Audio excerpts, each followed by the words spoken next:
guys are denying this New York Times report that Elon Musk was going to be shown a 20 to 30 page presentation about a theoretical war plan against China. Why not just show it to Elon? Because I don't want to show it to anybody. You know, you're talking about a potential war with China. Now, I deal with these people all the time, and I'm dealing with Pete, I'm dealing with these gentlemen on numerous different airplane purchases, and I think they're all going to be great. But I don't want other people seeing, anybody seeing potential war with China. We don't want to have a potential war with China, but I can tell you if we did, we're very well equipped to handle it. But I don't want to show that to anybody. But certainly you wouldn't show it to a businessman who is helping us so much. He's a great patriot. He's paying a big price for helping us cut costs, and he's doing a great job. He's finding tremendous waste, fraud, and abuse. But I certainly wouldn't want, Elon has businesses in China, and he would be susceptible perhaps to that.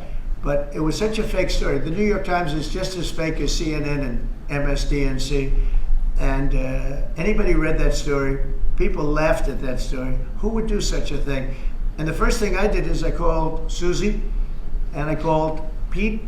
I said, is there any truth to that? And they said, it's ridiculous. No, he's over there to talk about cost. You might want to address that, Pete. But Elon was over there today to address costs. Doge, thing called Doge, which you've heard about. Pete? That's exactly right, Mr. President. You pointed out it was a fake story. We pointed out it was meant to sort of undermine whatever relationship the Pentagon has with Elon Musk. Elon Musk is a patriot. Elon Musk is an innovator. Elon Musk provides a lot of capabilities our government and our military rely on, and I'm grateful for that.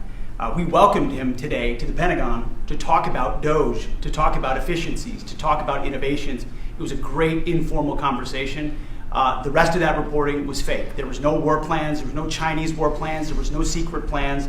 That's not what we were doing at the Pentagon. I might add that I think Elon, if they ever wanted to do that, I think Elon wouldn't do it. I think he wouldn't do it. He wouldn't want to put himself in that position.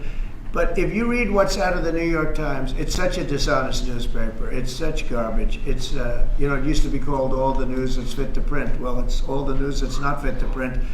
They have fake sources, or they don't have sources. I think they make most of it up. But this was a made-up story by the New York Times. I call it the failing. It's a failing newspaper. It's failing.